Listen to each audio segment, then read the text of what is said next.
reach the top somehow.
Yes, don't you go anywhere, because I'm right here. My Straight Talk family, and forgive me for a little tardy start tonight. Yes, time just slipped away from me, and I'm sitting right here by my computer, staring at the time, unaware it is 8:10. I swear it was 8 o'clock, but forgive me. And you know you always get your time. If you had to go on the road, I'm awfully sorry about that. But let me say a very pleasant night to St. Kitts and Nevis. And let me say greetings to the world. A pleasant night to the entire Caribbean region. And yes, we are on the World Wide Web. So we reach and we touch you in the Kittitian, Nevision, and Caribbean diaspora all around the globe. Some of you are in Africa. Some of you are in Asia. There are some of you in Europe. And there are a whole lot of you all over North America. So I am at liberty to say good night. I am at liberty to say good morning. And I am at liberty to say good afternoon, because one of such greetings will be applicable to the region in which you now find yourselves. And if you are a first-timer, we normally get first-timers, welcome to your first edition of Straight Talk. And just to inform you that Straight Talk is a public service program that facilitates and promotes free, underline free, discussion on all issues of national, regional, and international interest, be they legal, be they environmental, be they technological, social, economic, and or political issues. On this program, we entertain,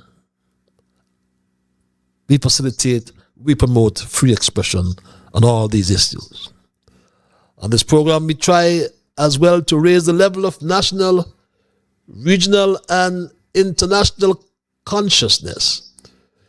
We try to raise the level of regional, national, and international discourse by alerting all of our people to their rights, to their responsibilities, and certainly to their obligations.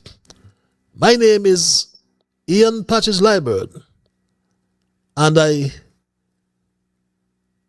give Almighty God thanks for blessing me with another opportunity to join you in conversation on yet another occasion. And my Straight Talk family, may I remind you, and in particular inform the first timers, that on this program, nothing is watered down. Hear this. Absolutely nothing is watered down on this program. We never try to make it more interesting by exaggeration or by omission. We are not about creating sensation. We are not about creating excitement. Because if we do, we'll have to do that at the expense of the truth. And we always lean on the facts. As a matter of fact, you'll hear me say, we always present what I call the unvarnished truth, my Straight Talk family. The plain truth, especially when it comes to governance, transparency, accountability, and all that goes along with those commitments that some people make. And my Straight Talk family, this program joins us together with people across our federation. We are joined with people in the diaspora all around the globe. Some we know very well, some we have met. Some we have met physically, yes, some we have met spiritually, some we will never meet. But some of us will also agree with the positions of truth that are advanced on this forum. Some will disagree. And that's acceptable. If you are at variance with the truth, we advance. Because we are different people and we will espouse our different views and we entertain, yes, what I call a diversity of views. But hear this. Even though we disagree, we should never ever become disagreeable. So let's thank Almighty God nonetheless for guiding us and helping us to understand, oh, how good and how pleasant it is for brethren to dwell together in unity. Let us, my Straight Talk family, let us therefore hope and pray for that day when we all can sing his praise together. So welcome again, my people, and thank you for those who, like I said, share the link. Whenever you do, you bring us first timers, and we are grateful for that. So please continue to do so. I must also and always remind you that Straight Talk is a participative program. By that I mean we, at some stage in the show, some stage in the program, we entertain your calls, we include your calls, we include your emails. And if you're so minded, call in. The numbers are on your screens. They're there on your monitors.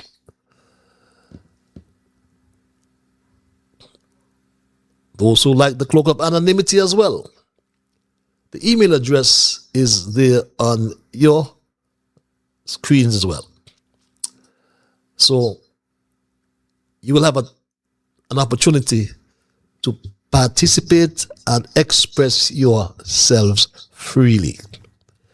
But I must welcome, as per usual, it's an imperative, by now you will know that, I must welcome my Straight Talk Junior Brigade, Dwayne, Tristan, Jasmine, Shama, Kevin, Rue, Jamal, Travis, Travon, my grandson Neymar, Saraya, Elizabeth, and that special lady in St. Louis.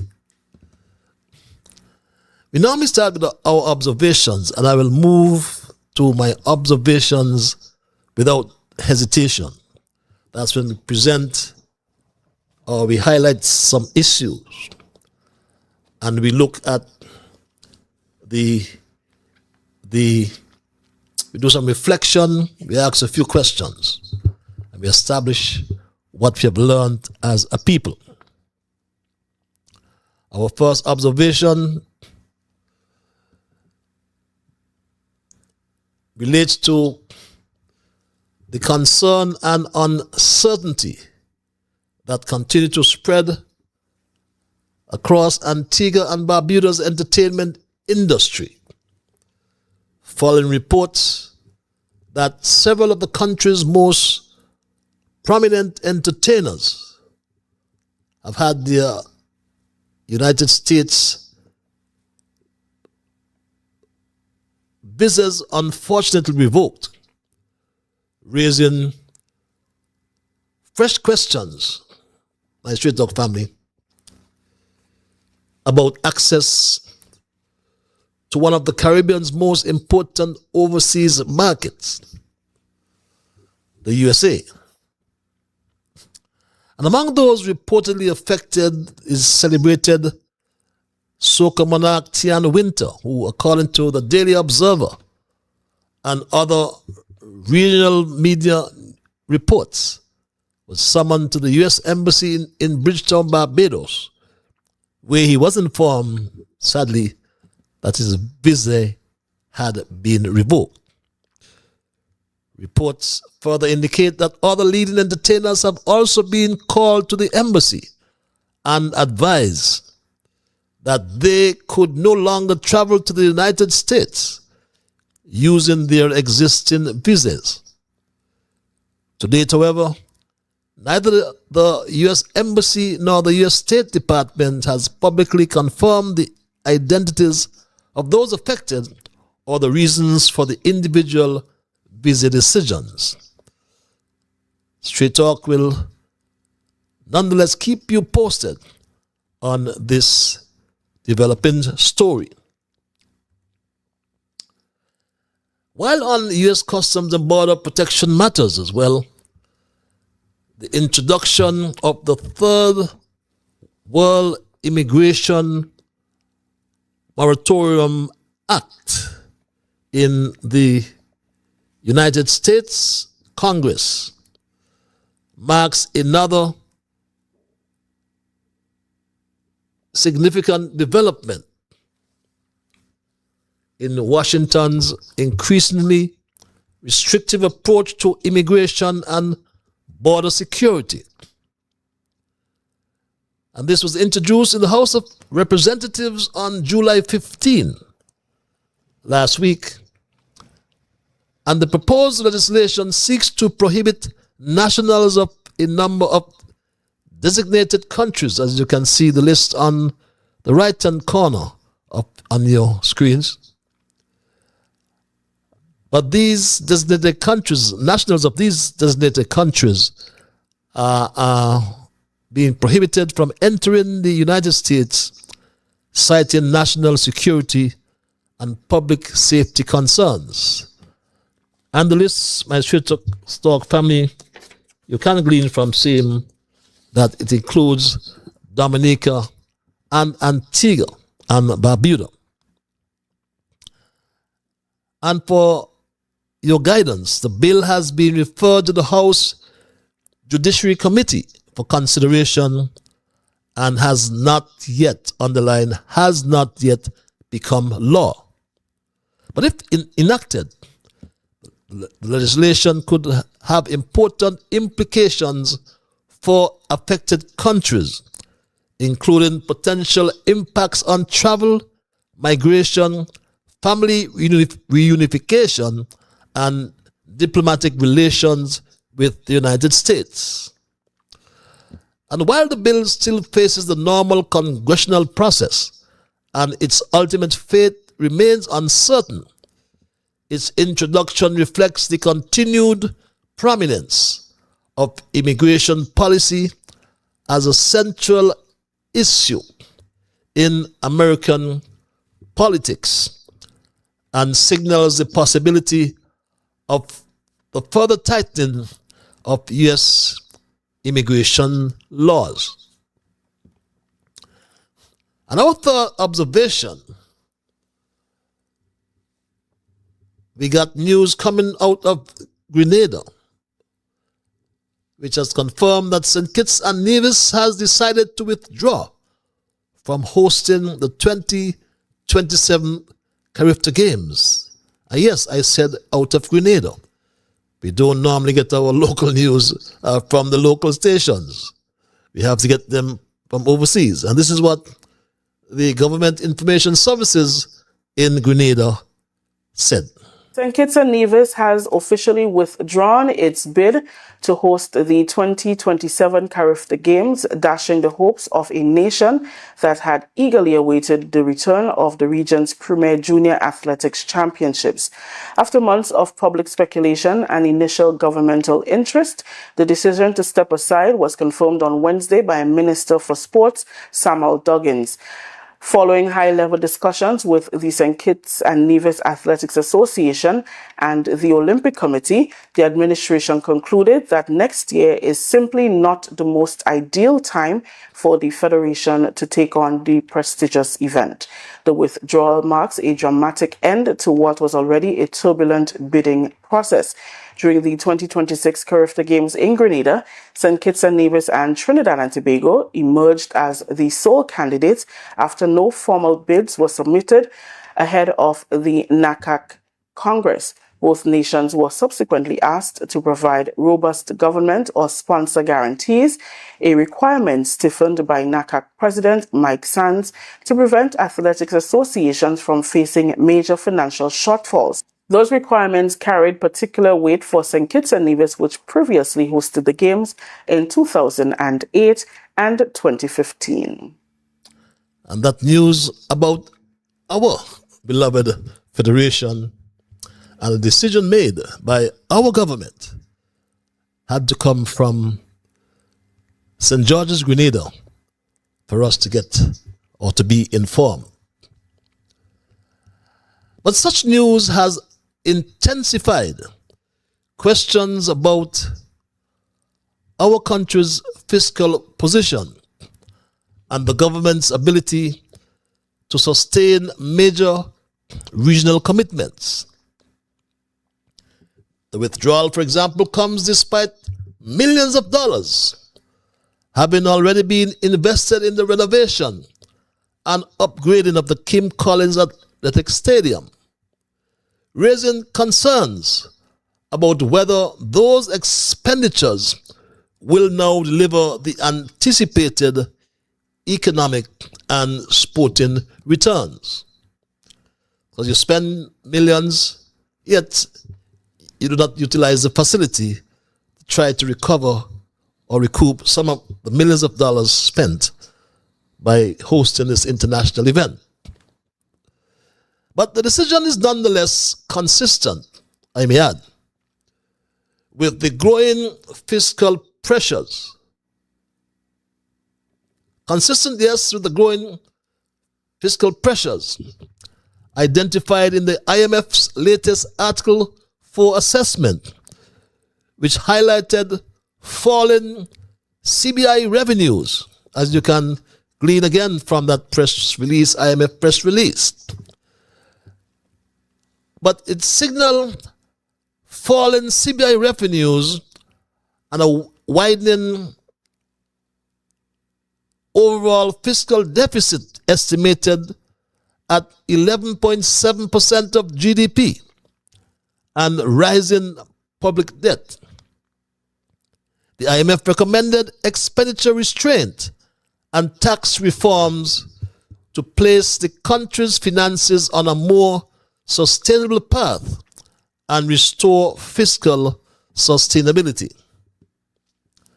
It was against this backdrop, my Straight Talk family, no doubt, the financial obligations associated with hosting the Carifta Games may have become increasingly difficult to justify. Reports that the North American, Central American, and Caribbean Athletic Association, NACAC, required the government to guarantee the local organizing committee's financial commitments. That's the Athletic Association, I think it's Nevis Athletic Association's commitments, would likely have added to the burden at a time when public finances are under considerable strain. The withdrawal, therefore, appears to reflect not only a change in sporting priorities, but also the difficult fiscal realities confronting the Terence Michael Jew government as it seeks to balance national ambitions with mounting economic constraints. And our fourth and final observation stays in the ministry in which Samuel Duggins has responsibility, to it the Ministry of Agriculture. and the growing cries from farmers over the widespread infestation of amblyomma ticks raise serious questions about the government's assessment of the situation. If, for example, farmers are pleading for urgent assistance, while the minister insists that conditions are under control, then there is a clear disconnect between official statements and the reality on the ground. If you listen to this farmer, Mr. Lewis. Now, over the years, we've been dealing with the symptoms of the amblyomma tick, and the amblyomma tick would bite the animals them, and when they bite the animals them, it would cause dermatophilosis. Dermatophilosis, once you get it, once the animals them have it, they have to get a shot of antibiotics, which is the LA, the long acting, and if they don't get that within 2 weeks to a month, the animal them would be significantly start deteriorating stomach wise. But what happened to in October, when the animals then was dying and dropping down and I can't do nothing? You know it is to watch animals just dropping down and dying and walking in front of you and smell stink. And you know this is your livelihood. You have love for these animals, but you can't do nothing. Because the Department of Agriculture does not have antibiotics and none is coming in soon. Why none is coming in soon? Because allegedly the money was misused. In other words, how could the budget be out? The budget just passed in March, April, whatever. By June, July, the budget is finished. There's no money to procure antibiotics. There's no money for wires.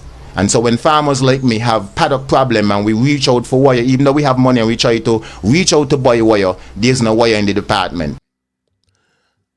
And that's troubling, my Straight Talk family. But more troubling, or one of the most troubling, I should say, questions is this.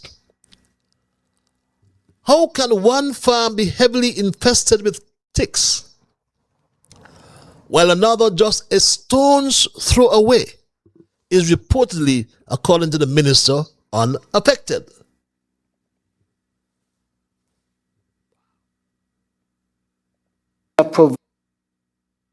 So, both in training and actual support.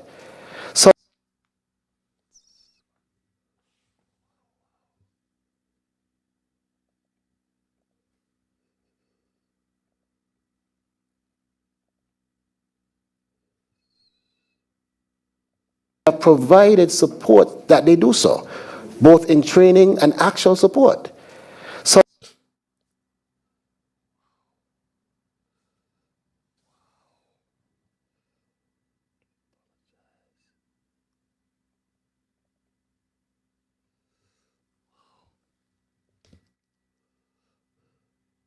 wow, my Straight Talk family, I do apologize for that sound difficulty. But my Straight Talk family, what the minister said is that a farm just a stone's throw away is unaffected. And that raises questions, serious questions, because such inconsistencies demand investigations rather than a dismissal by the minister.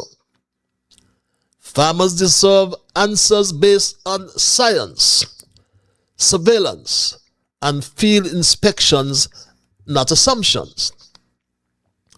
The livestock sector is too important to be ignored, Samuel Duggins. So your ministry, and by extension the government, must work closely with farmers, veterinarians, and agricultural experts to identify the source of the outbreaks. We've been hearing about amblyomma ticks for ages, decades. We need to strengthen tick control measures and provide timely support before the problem spreads further. When one man can lose over 100 animals, that's a crisis. When those who work the land are crying out for help, their concerns must be, should be taken seriously. And those are my observations tonight, my Straight Talk family. Let me see if I can get this soundbite played one more time.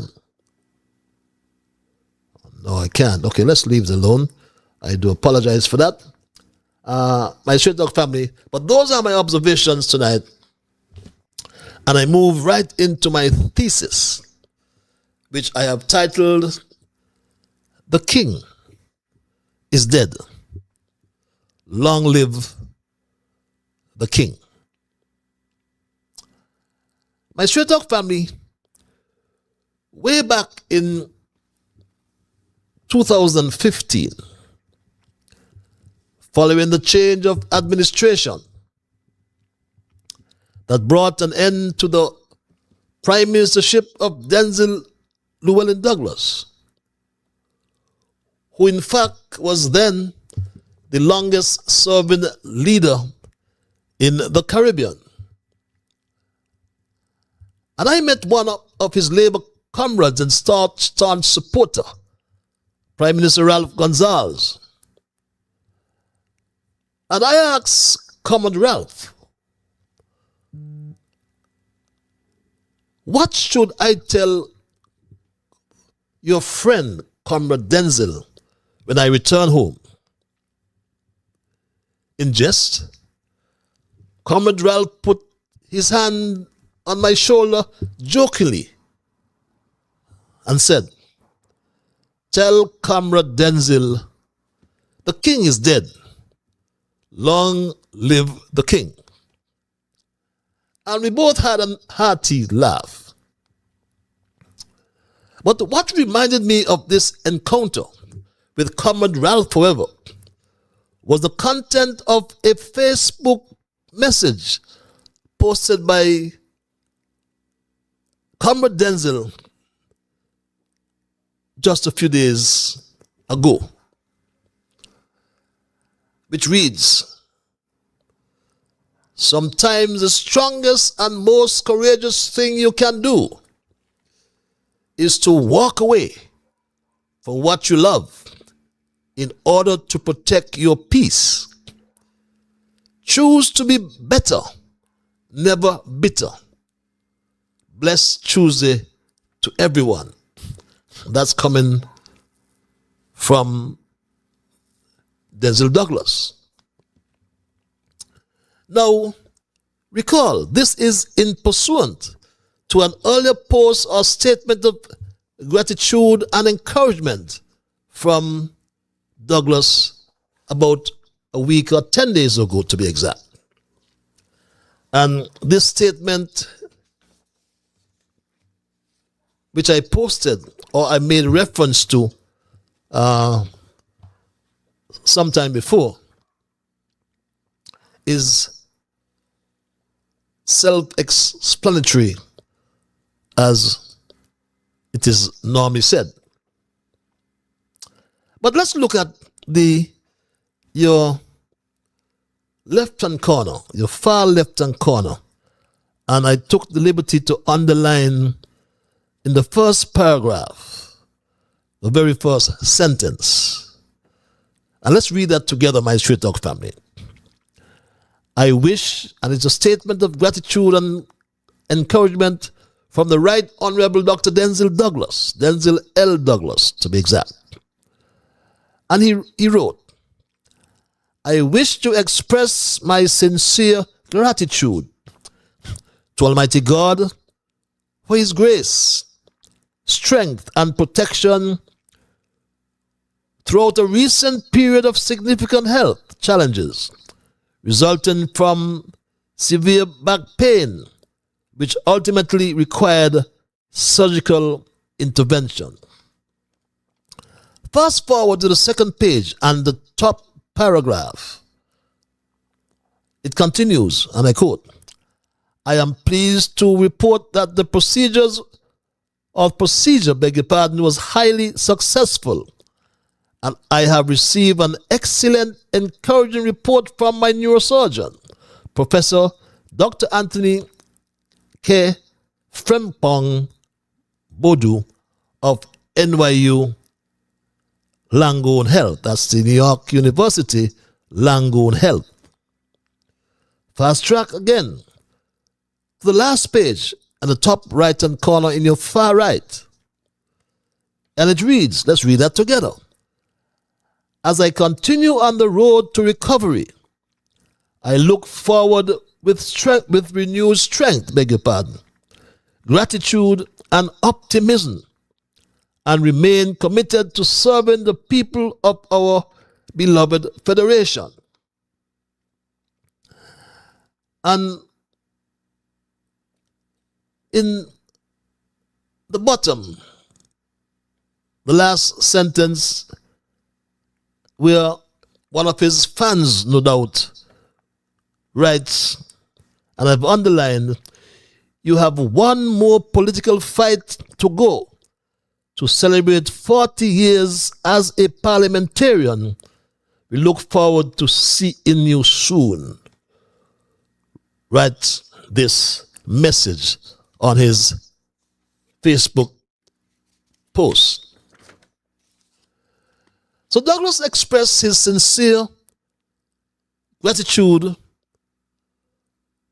and he continued the paragraph, and one more political fight to go to celebrate years. And I asked the question, one more political fight to go to celebrate 40 years? But that's a rhetorical question. But with Douglas, my Straight Talk family, already celebrating the 37 years in Parliament, it will take 3 more years to get to 40, and that will be 2029. But hear this, my Straight Talk family. 3 years would require the indulgence of the comrades of the St. Kitts Nevis Labour Party and the resilient people of constituency number 6. So can we say, like Comrade Ralph, the king is dead, long live the king? And by the way, that is a phrase that originated way back in the 15th century, in 1422, to be exact, upon the death of King Charles VI of France, when his son Charles VII automatically became the new monarch. It stems from the French legal doctrine of le roi est mort, vive le roi, ensuring the throne never remains vacant. The people of constituency number 6 stand, therefore, today at a critical juncture in the history of the St. Kitts Nevis labor movement. That seat has never gone outside the control of labor. For nearly a century, from 1932, this political party has been a fortress of loyalty, a beacon of progress, and a sanctuary for the working people of this federation. But a fortress cannot stand when those at the top seek to dismantle its foundations. Throughout history, my Straight Dog family, nations and parties have used a solemn proclamation during transitions of power. The king is dead. Long live the king. It is a phrase meant to signal continuous sovereignty, stability, and above all, respect for the enduring legacy of the office. But in the Labour Party today, the current leadership has twisted this sacred principle. It has mistaken a transition of power for a license to disrespect, if you listen to Denzel Douglas himself. What is disrespectful to me is that people want me to go and contest with them. I am not contesting with anyone. It has never happened in our party before. For the 90 years of the party, no leader has been challenged in that way. And it is not going to start with me. If people can say that they would want me to support in that way for the extra 6 months, then I prefer not to be there. And so I ask you to consider what I have said I wanted to clarify this matter because I think it is totally disrespectful when people are saying, oh, Douglas must go. Douglas wants to stay here forever. This is what is being said by our own comrades around. And I feel very, very disrespected when people will make statements of that kind. Of course, you can say you don't want Douglas. You can have someone else. But to say that I want to stay here forever and I must go on that kind of nonsense, I feel disrespected because I don't think it is necessary and I don't think it is true at all. And yes, Terrence Michael July disrespected simply the best. Because Terrence Michael July has confused the inheritance of an office or a position with the right to erase one of the very architects who helped to build the party. Look at the contrast before us and say what we like. But for 20 glorious years, the Right Honorable Dr. Denzel Llewellyn Douglas led this nation as Prime Minister, transforming St. Kitts and Nevis into a modern powerhouse before he went wrong. For 37 years, he has stood as a guardian right there in constituency number 6, pouring his heart, his health, and his soul into the dirt of this soil to uplift you, the people of constituency number 6. Even now, as he faces the vulnerability of illness, like him or not, his shadow looms larger, his wisdom runs deeper, and his legacy remains untouched. Denzel Douglas, whether you like him or not, I submit, is one of the political bedrocks of this federation. Yet, what do we see from the man who has spent just a mere 4 years in the office of Prime Minister? We see an acrimonious transition that has festered into a toxic divide. We see a leader who sits in the very cabinet as his predecessor, but refuses to look him into the eye. Instead of humility, we see arrogance. Instead of consultation, we see isolation. Many in the ranks look at the actions of Terrence Michael Drew and see a profound, unforgivable ungratefulness. How do you ascend to the highest office in the land on the backs of giants, only to stomp on their shoulders? But Douglas, truth be told, he cut a lick, or he cut a whip to lick his ass, to use a colloquial term. Denzel Douglas sent Terrence Michael Drew to Cuba as a student to study medicine. Then he began to groom him for leadership on his return. And Douglas boasted, he's a good teacher. He's the best teacher. He said this: Dr. Drew has had the best teacher ever in politics in the Caribbean, Denzel Douglas. I'm here to teach him. What do you expect? He must be the best.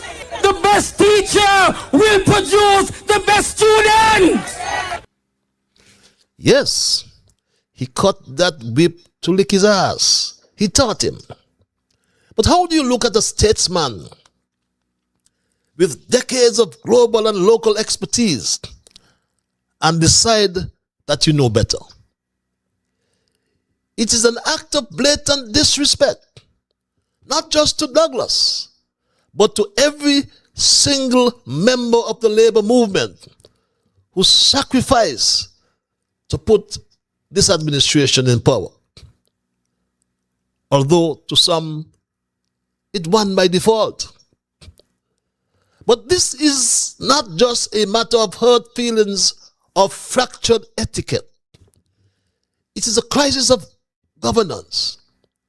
Because etiquette dictates that a leader of Denzel Douglas's tenure, who served as a national party leader for over 3 decades, is afforded public reverence. In democratic parties, transitions are ideally framed around passing the torch or passing the baton, as some would say, and celebrating the incumbent's legacy rather than force ousters. The current leader's refusal to seek advice from a predecessor like Douglas, with 20 years of prime ministerial experience, is a betrayal of the public trust. It is the ultimate manifestation of incompetence. A wise leader knows what they do not know. A competent leader surrounds himself with experience, humbles himself to learn, and seeks counsel when the waters get rough. Not to be boastful about having a team of experts, but instead, this Jew administration has stumbled through many crises. Failing to deliver Tabasco is one. This concept of having Tabasco here started with a conversation with the Minister of Agriculture and our special envoy, Her Excellency Hadia Claxton, who herself would have introduced us to Tabasco. I invited Tabasco as the Prime Minister to St. Kitts and Nevis, where I met with the leadership of Tabasco International, and they would have met with the Honorable Minister of Agriculture as well. And the determination was made then that St. Kitts and Nevis has the potential to be a producer or grower of this pepper, the Tabasco pepper, where we can actually grow it and export it back to Louisiana so that it can be processed into the end product, which is the pepper sauce. And he has failed to deliver Tabasco for over a year.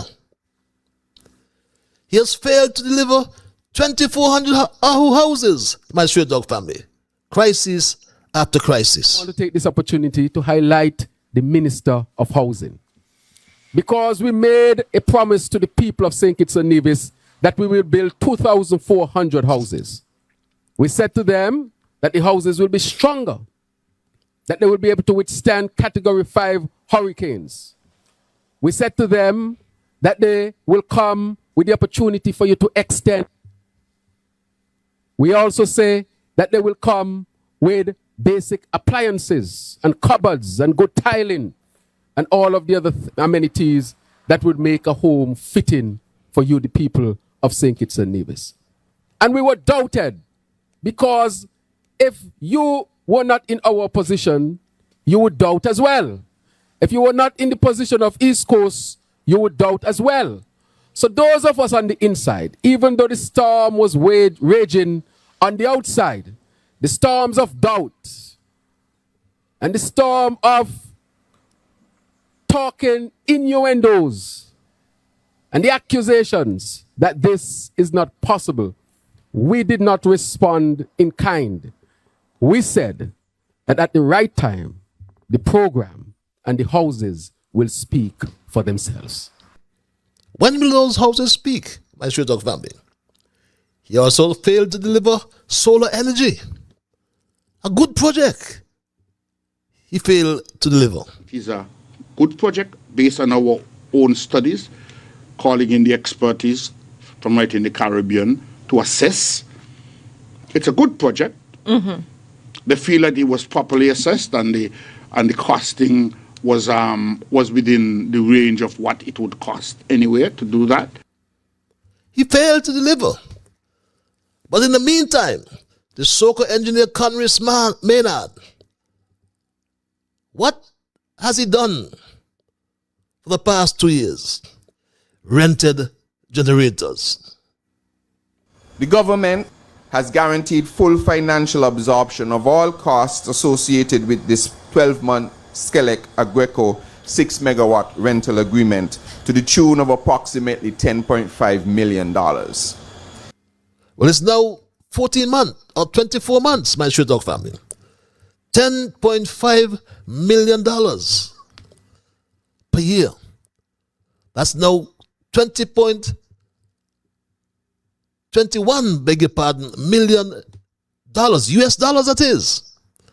Over $50 million, my Street Dog family.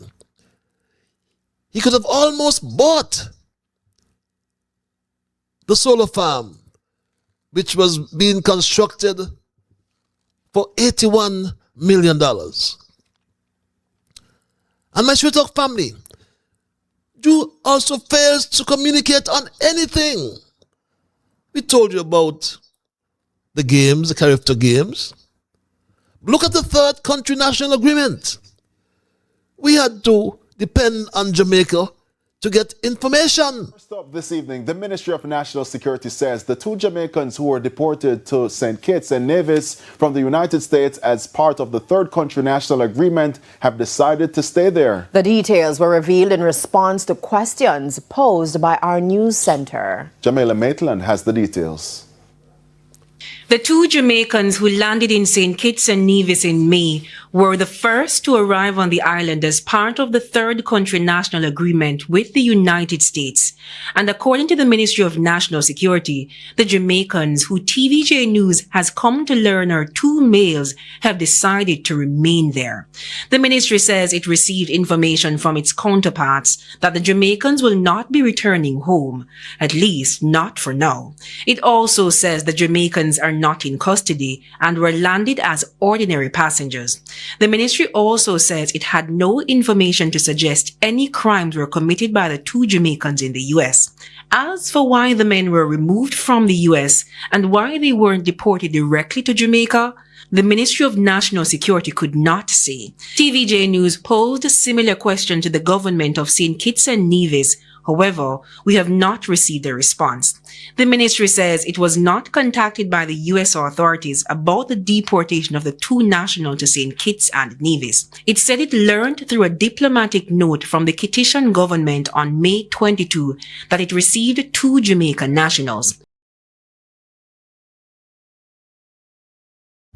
We don't know, my Street Dog family, about this third country national. Terrence Michael Drew fails to govern with the steady hand this federation deserves. The economic anxieties of our people are growing. The stability of our institutions is wavering. And the current leader wants to answer for this incompetence by invading constituency number 6, trying to push out an ailing statesman from the political home he defended for nearly 4 decades. We must call it what it is, an overreach born out of insecurity. Drew said that he will not walk in Douglas's shadow. The St. Kitts Nevis Labour Party must punish this disrespect. It cannot allow a culture of ingratitude to become the standard of the labor movement. If the leader cannot respect the elders of his own party, how can he truly respect the citizens of this country? The reasons to remove Denzel Douglas from the leadership of the party and Constituency 6 are clear. First, the profound incompetence of Terrence Michael Drew, which has left our government directionless and divided. Second, his dangerous hubris or excessive pride or arrogance that causes him to ignore reality in failing to heed the tested, proven advice of his predecessor. And third, his complete disregard for the unity and worse yet the structural integrity of the labor movement. The throne is not a prize to be stolen through spite. It is a heavy burden to be carried with honor. The current leader has proven he lacks the shoulders to carry it. It is time for this party to restore discipline, demand accountability, and protect the sacred legacy of the oldest political movement in the Caribbean. And as I conclude, let us speak with absolute candor that this moment demands, my Straight Talk family. Neither man is a saint. Neither Douglas or Drew are saints. Both the legacy of Denzel Douglas and the current tenure of Terence Michael Drew carry the heavy, undeniable taint of corruption allegations surrounding the CBI program, a reality that has long cast a shadow over our political landscape. But while Denzel Douglas used his era to build, Terence Michael Drew has used his short time to abandon. Terence Michael Drew has systematically turned his back on the poor and downtrodden, the very people who form the heartbeat of this nation, the heartbeat of this nation. Imagine nobody voted for Senator Iselene Phillip, but she has taken away your $500 pap allowance. Terence Michael Drew has utterly failed to deliver the vital projects needed to stimulate our stagnant economy, leaving a trail of broken promises in his wake. Remember, he promised all these projects? So capital project, I will say, let me go through them for you, if you don't mind. Smart homes, on their way. Right? On the way. The hospital, on the way as well. The school, on the way as well. The solar plant or solar farm, on the way as well. There are some others I will mention, not yet, but they are definitely coming on the way. We have about 2 other major investments. One will be an agriculture major investment that will also come. We have an investment for the airport, that is advancing significantly as well. I'm saying that when, in the next few months, I'm almost certain that we'll run out of construction workers here.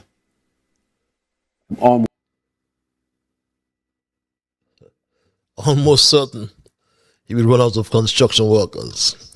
How long he said that, my Straight Talk family? But as we look toward the future of the Labour Party at the helm in our country, we acknowledge the flaws of the past while demanding an end to the incompetence of the present. The cycle of power moves forward. The office remains and the struggle continues. The king is dead. Long live the king. The CBI shadows has left a legacy tainted for both Denzel Llewellyn Douglas and Terence Michael Drew. If we look honestly at the foundational pillar of our national revenue, the Citizenship by Investment program, neither man, like I said, can claim clean hands, because both have allowed this lifeline of our federation to be dragged through the mud of international scrutiny. Under Douglas's long 20-year tenure, the program faced severe international backlash. It was his administration that triggered, remember, the infamous FinCEN advisory. How can we forget that, my Straight Talk family? The United States Treasury warned global banks that illicit actors were abusing St. Kitts and Nevis passports to evade sanctions and conduct financial crimes. The lax controls of that era deeply damaged our reputation on the global stage, providing ammunition to our critics and casting a permanent shadow over Denzel Douglas's economic legacy. Yet instead of cleansing the temple, the 4 short years of Terence Michael Drew have brought a different flavor. This is what he inherited from Drew. During its meeting on Monday, the 7th of January 2013, ministers, having duly considered the content of a memorandum dated January 4th, 2013, approve the appointment of Mr. Ali Zia Mohadam, a national of Iran, who had formerly acquired, following successfully completion of all the necessary due diligence, citizenship of St. Kitts and Nevis through the investment program. Mr. Mohadam was issued with a diplomatic passport. He, on his travels to Canada, presented such passport to the authorities there. The authorities sought to confirm his role, and the Ministry of Foreign Affairs confirmed to Canada the details of Mr. Mohadam's appointment and the specifics of his remit. And my straight dog family, instead of cleansing the temple, as I mentioned earlier, the 4 short years of Terence Michael Drew have only brought a different flavor of controversy. Under his watch, the Federation was rocked by an explosive MSR Media Judicial Review claim that uncovered massive underselling, fraud, money laundering, and deep-rooted corruption within the CBI administration. And this was uncovered by Philippe Martinez. I had another meeting with Drew, and I warned him, and I offered him to look at the evidence. And I told him, you got another major problem. We believe that the Chinese intelligence service have infiltrated your program. We believe, and we have evidence that suggests that Ying Jing is possibly a Chinese agent. Drew didn't want to look at the evidence. What he did was, I think a month or so later, he's invited Ying Jing, who at the time was the boss of Caribbean Galaxy, who he knew, because I informed him, that she was selling the passport of your country at 50% of the legal price and breaking the law in your country, which he knew that I had evidence that suggests that she could be a Chinese agent. And he invited her to be part of the official delegation of St. Kitts and Nevis at the United Nations General Assembly. When I saw that picture, I had another meeting with Drew, which was very heated. And I told him, hey, I'm leaving. I'm done. He said, no, please, I want you to come to cabinet. People don't know what you're doing in the country. People don't know what I'm doing in country? But my straight dog family, even as the European Union issues directives threatening the very existence of Caribbean CBI programs, Terence Michael Drew has spent his energy managing damage control rather than protecting the integrity of our national brand. Terence Michael Drew points fingers at the past while the ship sinks on his watch, leaving us with a program permanently stained by allegations of corruption from both eras, unfulfilled economic promises, and broken trust. But where Terence Michael Drew has truly failed in his economic stewardship of the ordinary citizenship. He campaigned on a platform of rapid relief and structural transformation. Yet his 4 years has yielded nothing but stagnation for the poor and the downtrodden. We're going to make sure that your dollar can go further, that your dollar can buy more. And so we're going to temper the cost, and we're going to subsidize what we have to subsidize in the first 6 months. If no recovery in the economy, then we'll extend it. But you should not be able to go to the supermarket with $100 and can't come out with a good shopping. That will not happen here in St. Kitts and Nevis under Labour. We will control the cost of goods and fuel here in St. Kitts. Can't even control the cost of a pound of mackerel, $32. And where are the major capital projects, Terence Michael Drew, that was supposed to inject lifeblood into our local economy?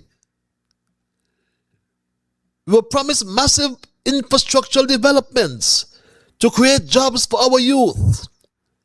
Yet we exported the Bastille High School to Barbados. Yet we are left looking at stalled housing initiatives, delayed construction of the smart hospital, and basic infrastructure projects trapped in bureaucratic limbo. Instead of stimulating growth, Terence Michael Drew's ministry has overseen historic multi-million budget deficits year after year. Terence Michael Drew promised to shield the working class from the rising cost of living. Yet inflation runs rampant. Utility relief measures remain temporary band-aids, and small local businesses are suffocating under the weight of a mismanaged economy. Drew claims he is diversing away from CBI. He's diversifying the economy. I want to say that I'm very pleased with where we are going in terms of turning the corner and lessening our dependence on the CBI program. It was a strategy from the beginning that we adopted as a government in the sense that we are determined that we needed to diversify the economy. Which economy, you may ask? Because the reality on the ground is that he has simply shrunk the pie without baking anything new. The downtrodden who stood in the line to vote for him and the Labour Party have all been forgotten, left out in the cold while the cabinet squabbles. As comrades and friends look toward the future of the party of our country and our country, they acknowledge the flaws of the past while demanding an end to the incompetence of the present. The cycle of power moves forward and the struggle continues. The king is dead. Long live the king. And that's my story tonight, my Straight Dog family, and I am not going to change it. I will open the lines and entertain your calls and your emails. And I'll do so momentarily. But I want to implore you that when I do so, I anticipate that you will respect others. And to achieve that, you must first respect yourselves. Let us try to be fair to all concerned, and let us try to build goodwill and better friendships. Let us try to ensure that the things we say and or do will be beneficial to all concerned. And in the process of saying and or doing those things, let us strive to build a kinder, gentler St. Kitts and Nevis. It's 14 past the 9 o'clock hour, and we go to the lines and say good night to our first caller. Caller, you're live. Good night, Mr. Liebert. Good night, my dear, and how about thou? I am good. Always good to hear you. Thank you. When things go wrong in your command, Go wrong in your command? yes, Okay. start searching.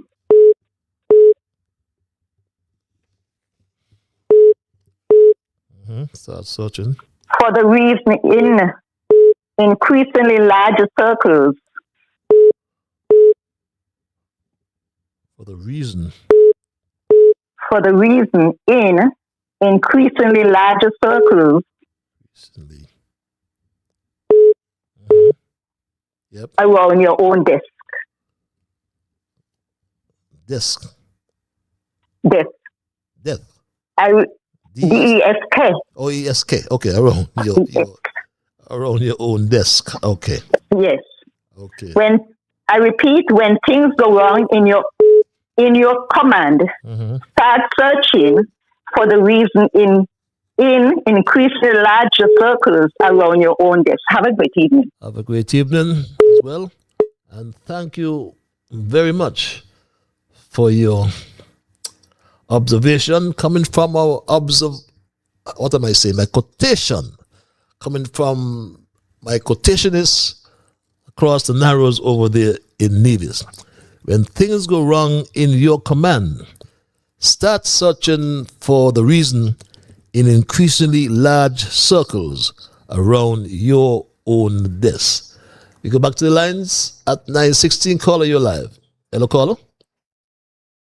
Good evening, Mr. Libert. Yes, good evening, sir. That sounds like Carl Brown. Yes, Carl Brown here, and good evening to the listeners home and abroad. Mr. Libert, on a couple of things.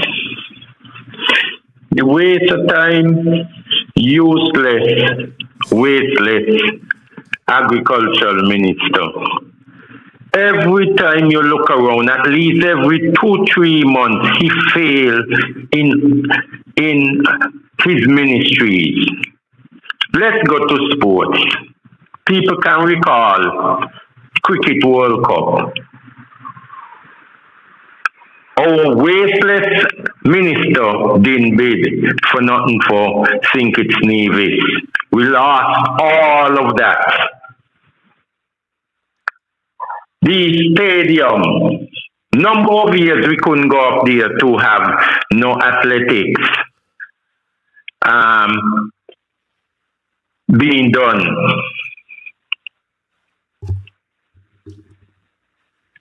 Let's go again.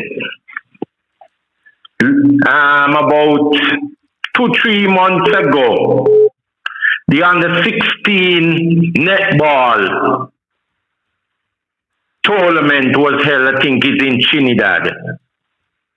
The under-16, we are told, wanted about $25,000 to go to take part in that tournament. They was given $10,000, so they did not take part in the tournament. Under the ministry of the waste of time, useless minister. We come now again, we heard months ago, we put in a bid for the Carifta Games. Carifta Games. Now we are hearing from a foreign news agency, not from the local news agency, a foreign news agency. We have withdrawn the bid. You see how much we're losing again? Under the wasteless, useless minister. Here it is. That why we're not taking part, we all know it. And a lot of people ain't gonna want to admit it and say it loud, whether silently, publicly. We are bankrupt. The government of St. Kitts Nevis is bankrupt. Let's admit it. And all around locally, people doing work for the government have so much problems in getting pay. Look at it, the folk that work in the park that take care of the cricket field and, you know, the things they do in there to make sure our cricket stadium. Since February, they have work for the women's tournament. They ain't get paid yet. We all remember when the woman cricket tournament was here in February. They ain't get paid yet. And we have to admit it that this government given a good chance with hundreds of millions of dollars to work and improve and develop the country. The federation wasted. And as you see, nothing economically is going on. And the Prime Minister failed to do a cabinet reshuffle and remove the minister. Okay. Oh Lord, don't talk about agriculture. He's even worse. Okay, I got you, Kel. Right? And so the time will come when we have to remove this wasteless, useless, unwanted government. Good night. Thank you very much. We all look forward anxiously for that day. Caller, I want to thank you for holding you alive. Hello, caller. Thank you, Brother Patches. Good night. Good night. Also. Good night. And good night to all the listeners, home and abroad. First of all, I would like to say I acknowledge, and I'm acknowledging two great men. One was born in the Federation of St. Kitts, and the other is a crusader for justice and right for other countries. The first one is Mr. Ian Patches. With a little orientation about him, I know. He has brought us and has penetrated the darkest cloud that was covering over St. Kitts. He presented to us the unvarnished truth. And if I may go to the other person, good night, Mr. Martinez, my good friend.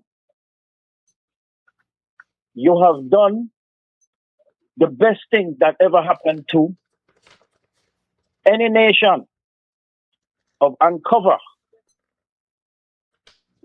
the kleptocrats, the hurt, and all the ills that happened to the Federation of St. Kitts and Nevis and beyond. Once again, I must say, I acknowledge both of you and continue to do your work, and you have my blessings. May God bless you and keep you moving forward. Thank you, sir. As I may jump into the Federation of St. Kitts and the ill that we face, whether you live in St. Kitts or whether you are in a foreign country. If you are a Kittitian, it is we, us, our. We all must not condone the BS that the Labour administration is doing. They had their chance and they have failed us. And they're covering up. And we are not stupid. We see this stupidness that you all did and continue to do. Enough is enough. Why are you continuing? I'm talking about the Joe administration. This BS again. Everything about Labour and this Labour government is BS. And we need you all not even to contest this election. Just bow out and let the new parties continue. And that goes to all who have failed us too, who were in the politics before us. I will leave it right there in an abrupt,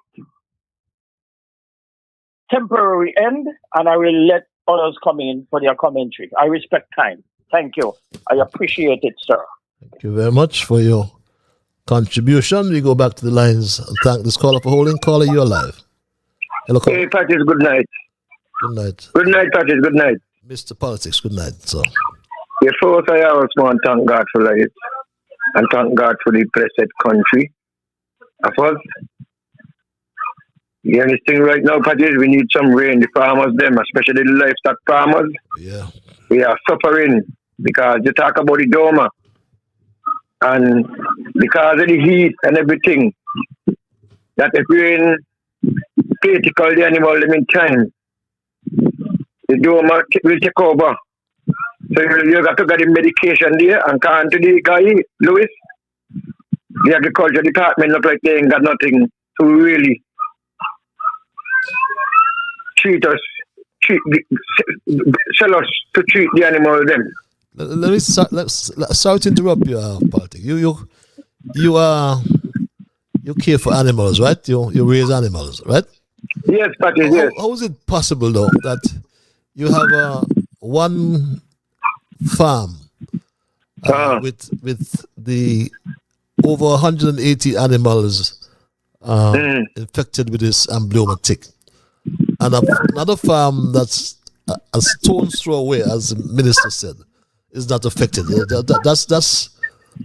That's strange, or that's acceptable? That's a lie. Okay. Sounds strange to me. That's a lie. I hear him when he's talking about it. Okay. In the press conference, I hear him when he was speaking about it. Okay. That's a lie. And you see, these are where these fellas got to offer to us. Just lies. Okay. Patches, anyway, I ain't doing so well, but I listen to Straight Talk all the time. I had a little minor surgery. Okay. So I'm just trying to cooperate from that. Well, but Patches, let me tell you something. We got to get real in this country. Because this present government will be got in this country, they really want animal on the patches. If you go check it out, you know. Patches, every day we got fire down here. And it look like somebody orchestrated to burn all this grass that the farmers them could get fed up and sell out the animal them. Patches, as soon as they move animal from there, when you look, the fire rise up. You move, you have them tied in a little grass. When you look, fire rise up. Somebody look like they're orchestrating, frustrating the farmers them because they want to go build house. They want to get rid of the animals, them go build house. Okay. And this is what we suffering from here in this country. These men really care about animal patches. They don't really care about animals because if they really cares about animals, they would not, the animal would not have to today are coming from town. And you should see the animal them by across by Best Boy, cast by camps, parading the road with must dome up on the skin. Patches, I'm not telling a lie. This government, they ain't ready yet. They ain't ready yet, Patches. They're just telling people more lie. And let me tell you something, Patches. Anyway, you know, people say how things hard. I said, you are saying things hard, you know. But when the election come around and they fool off something, I going back to vote for them. They have nothing to tell the people. Patches, the Labour government expired in this country. Since 2015, they expired in this country, Patches. Patches, have a wonderful night. May God bless you and keep you, and God bless Straight Talk. Good night, Jones, and good night to Mr. Welcome up here in the state. Bless up. Bless up, my brother. Thank you for your contribution. I wanted to play that part response for the from the minister, and I forgot as well, and I should do that now. I want to recognize at TV channel 40, TV channel 40 that in fact covered that information that they brought about the minister. Let me see if I can get this out. I needed to play this.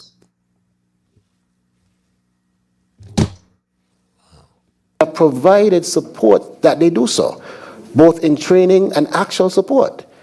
So Okay, there's some difficulty then with that soundbite. So I'll get it for you if possible, before the show is done. But my Show Talk family, it's 9:30, right to the bottom of the hour. And this email reads, Dr. Timothy Harris, your eloquent presentation last night with DJ Marishaw was demonstrative of speaking truth to power. You exposed so many lies the Prime Minister wanted us to believe. There's one major thing, Dr. Harris, that you left out in respect of the prison, was that it was Dr. Douglas who chose the land in Estridge Estate to build the prison.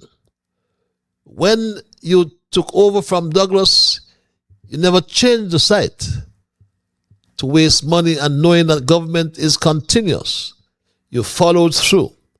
Not like those puppy shows today who want the millions of dollars on the Bastia High School, who wasted millions of dollars that should be on the Bastia High School by relocating the site that Team Unity had settled for. They should be indicted for the loss of public funds and brought before the High Court for trial, reads this email. And my Straight Talk family, you may have just joined me. And tonight I looked at the thesis which I've titled, The King is Dead, Long Live the King. And I made the point that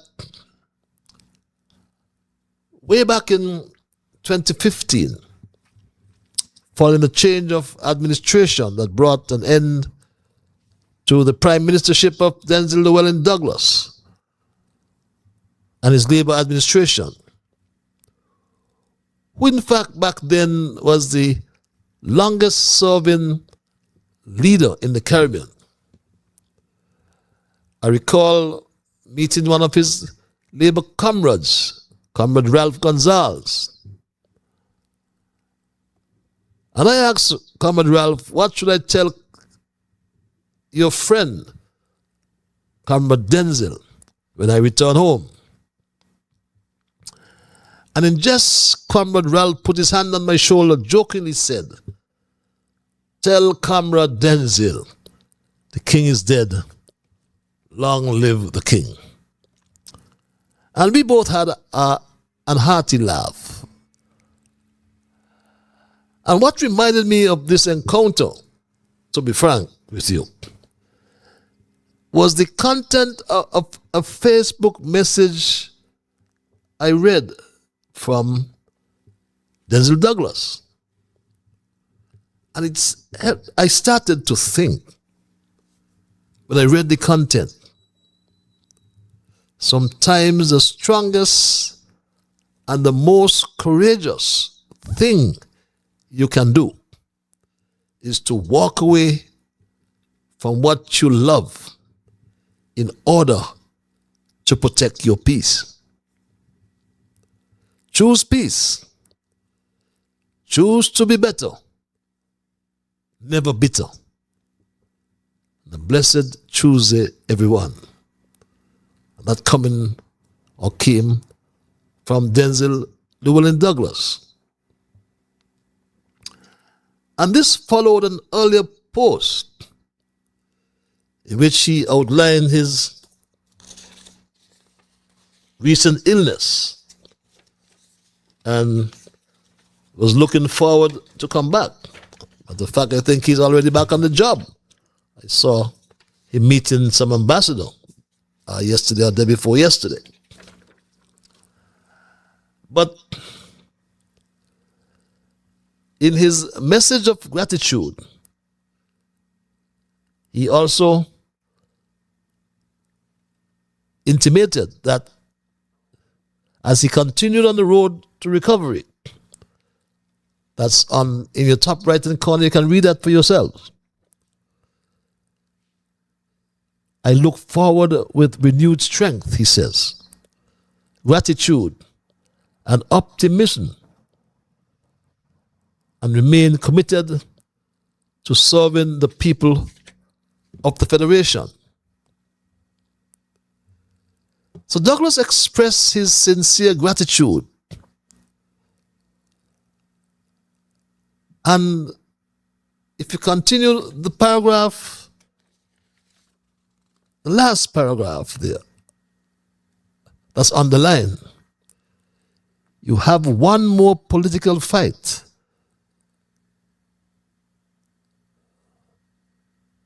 to go to celebrate 40 years as a parliamentarian. But one more political fight to go to celebrate 40 years? But that is a rhetorical question, I ask. But with Douglas already celebrating 37 years in Parliament, it will take 3 more years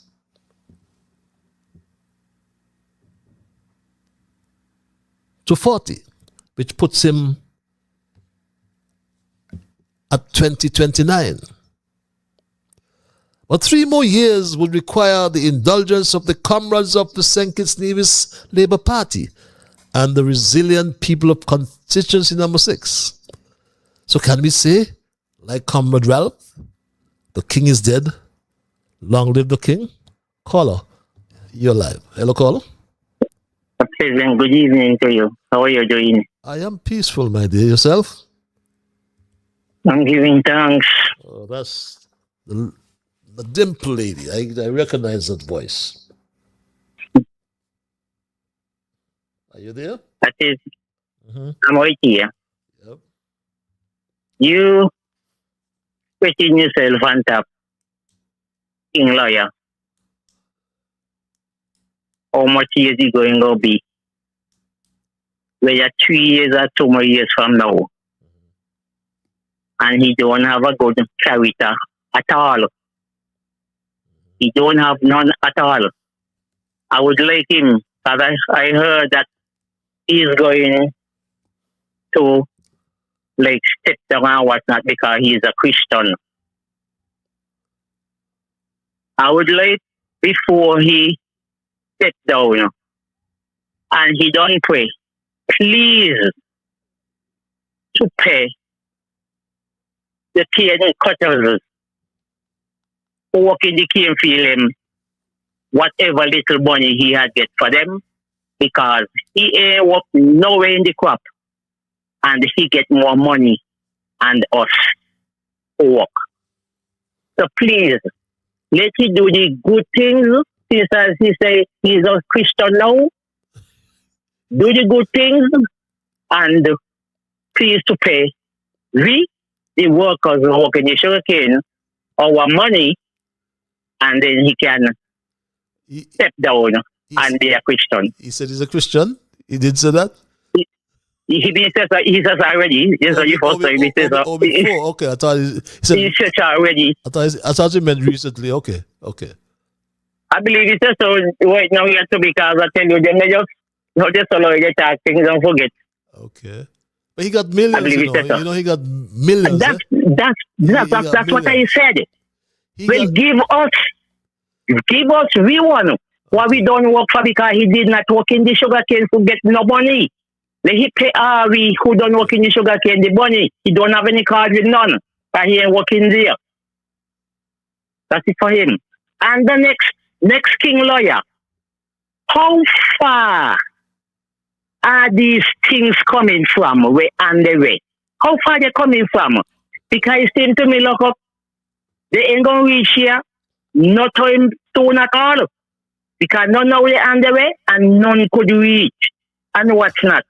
What's really wrong with those lawyers there? It's time for them to get out of office and come about their business. They still lie, they live in the country. Up to the, what they call it, the Borasco paper, the paper them. How long them they gonna take again before they could reap? Tabasco. Because me not see none at all. But that's because he got it. Tabasco. How long did how much years they just take before they could start to be a pepper? Because none now they eat. You go to 5 years since they eat, and me the year was that they must ship nothing. And then we see yet about Tabasco pepper. What's really wrong with them? They just think we don't have some sort of pigging jacket, so we don't know why they go in there. They could fool. Maybe they could fool some, but they can't fool all. You have to left side package if I can get back. Okay, my dear. Thanks a lot for your contribution as usual. And you know, my Straight Dog family, it is confirmed that Douglas has millions of dollars, and not 1 million, 2 million, 3 million. He has over $100 million. You understand that his successor, Terrence Michael Drew, does his transactions in gold bars. You understand that he has gold bars, Terrence Michael Drew. Yes, we understand you got gold bars. But, as I said, Douglas cut a whip to lick his back tail, as he says, ass, to use the language. It's a colloquial term. And he groomed Terrence Drew, who looked at a statesman with decades of global and local expertise and decided that he knows better. But let's get back to that and say good night to this caller and thank you for holding. Caller? Hello, caller? Good night, Mr. Libert. Yes, sir. Yes, Carl here again. Mr. Libert, let us go on the East Coast housing flop and dilemma that happened here, and a lot of people letting it go just like that.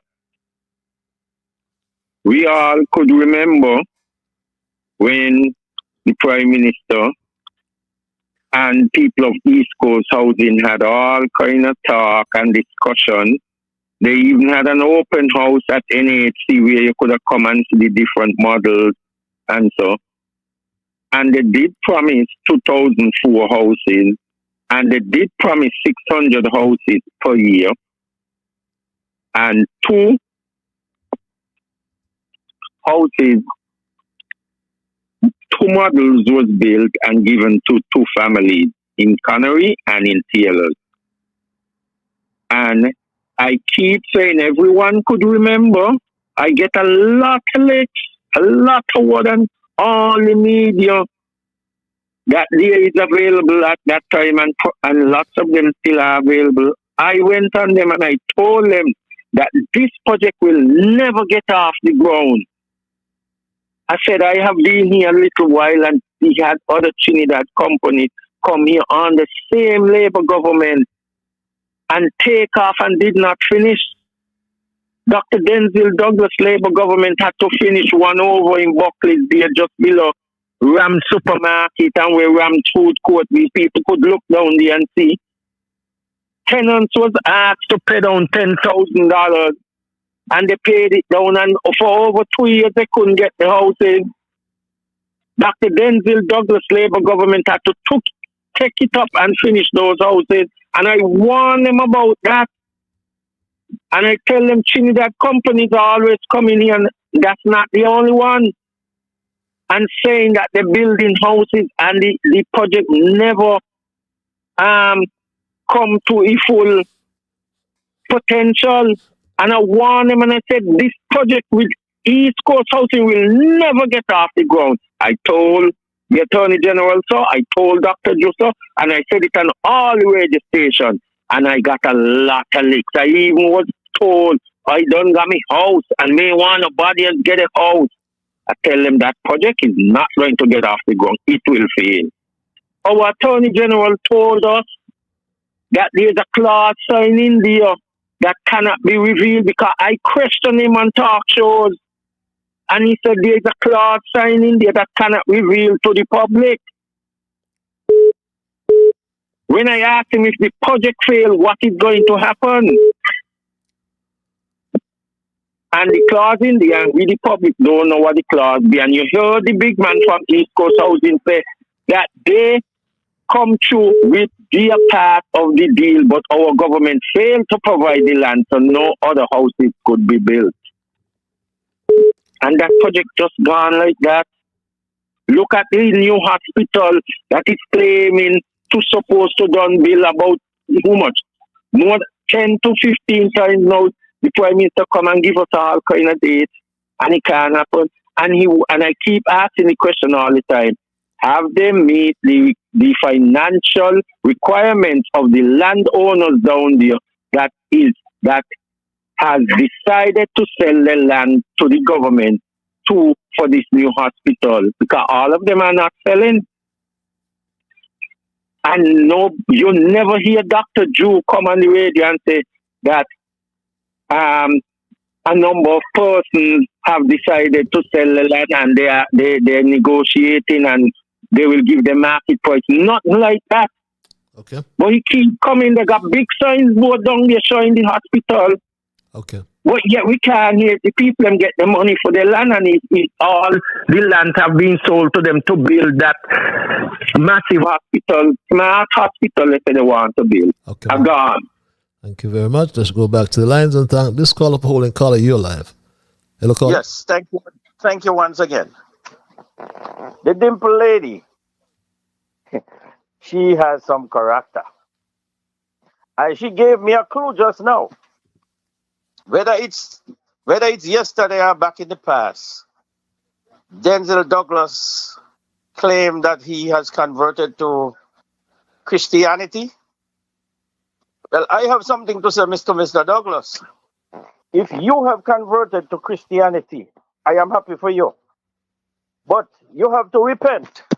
And all those money during your tenure, 20 years that you were Prime Minister, all those money that you have klepto from the people of the Federation of St. Kitts, bring it back and confess rightfully, outfully, so that you can move on. As long as you have those monies, and you know you have those monies, give it back to the country because people need it. What would it benefit you to lose your own soul over money? God don't want it, and you cannot negotiate with that money for a better life or extension of your life. So just turn over the money unto all those who follow down that vein. Do the same thing too. Because guess what? Karma is out there for everyone. And when you think you're going to get away, karma will catch up on you in any shape or form. Karma. Just remember the word, karma. So, Mr. Douglas, repent and atone for your sin and turn over what you have taken wrongfully. He who taketh something wrongfully gotten, the gift of that unjust man are not accepted. Thank you for the time. Once again, bye for now. Thank you for your contribution. And we go back to the lines. Caller, you're live. Hello, caller. Yes, Pat, this is me again. I listened to Mr. Brown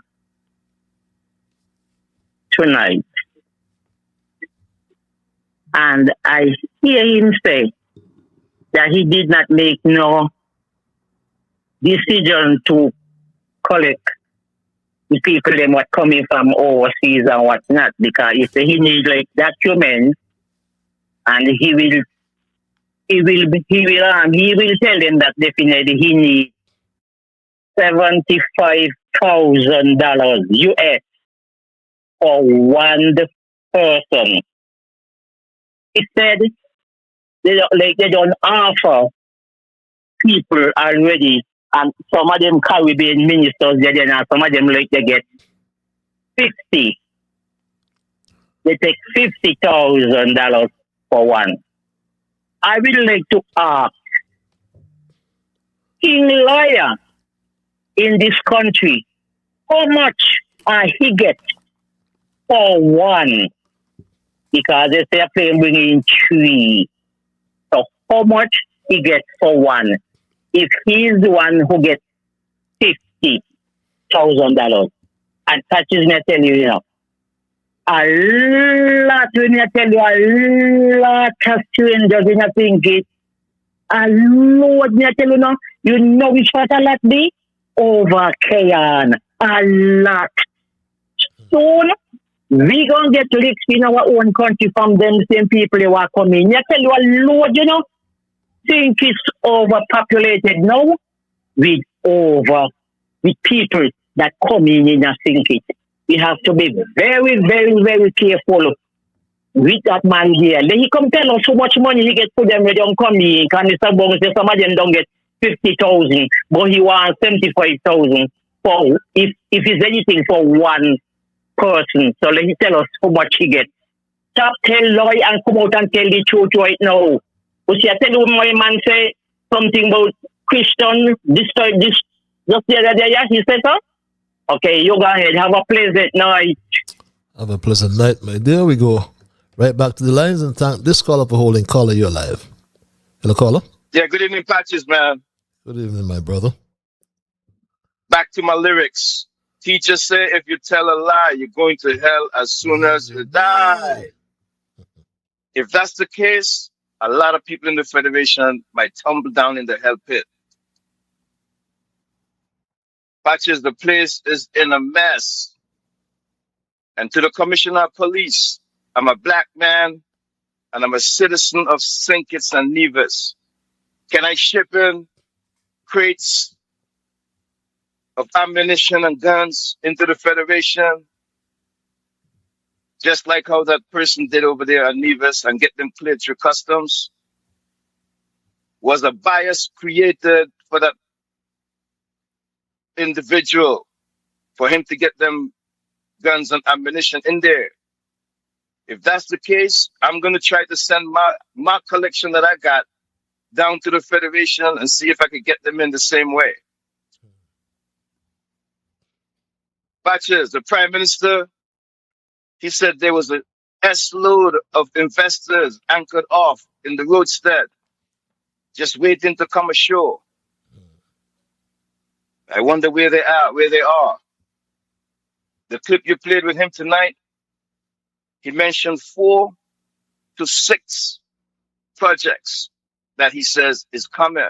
On the way. Of the 4 to 6 that he mentioned, including that Tabasco project, that was the agricultural project he mentioned, none of them was successful. Some of them ain't came. I don't know if I want to really say all of them didn't come. But we can't eat Tabasco pepper. We know what happens when you eat too much pepper, man. Your ass burn you later on. The place is dysfunctional. And I'm warning the people in St. Kitts and Nevis right now. Patches, the only project that it seems like they might be trying to force on the people is that Destiny Project. Because if they force that Destiny Project on us in Nevis, it's going to happen on St. Kitts. But the last point I'm going to make on here is, if you look closely, watch and observe what's been going on. If the EU cancel the CBI program, and if that destiny don't come to fruition, St. Kitts and Nevis will be bankrupt. They will end up at the IMF. Right now, the economy is stagnated. America is dropping bombs on Iran again. So you know what that's going to do. And nobody knows when the orange man is going to take his foot off of that gas. He's unpredictable. So that Iran war is an indefinite war. So we know what happened, man. When oil and gas go scarce, prices go up. Everything else is affected. Inflation continues. So for St. Kitts and Nevis, them investors that ain't come ashore yet, and no diversification in the economy, if the EU take away that CBI program and that destiny don't come at Nevis, St. Kitts and Nevis gonna be bankrupt. And I'll leave it there, Patches. Thanks a lot. Thank you very much for your contribution as usual. And there's in fact a release out in relation to the Destiny Project. I really overlooked it tonight, but I'll address it some subsequent time. But there's a release from the SKNIS. But in a nutshell, what it is saying that no final decision has yet been made on the Destiny matter. That much I can tell you, according to SKNIS. But as we wind down tonight's programming, the Jew administration has stumbled through crises. They stumbled over one crisis and another. Failing to deliver, as we all mentioned, Tabasco.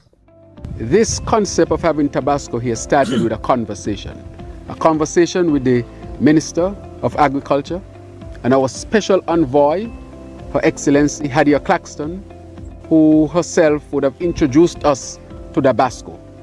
I invited Tabasco as the Prime Minister to St. Kitts and Nevis, where I met with the leadership of Tabasco International, and they would have met with the Honorable Minister of Agriculture as well.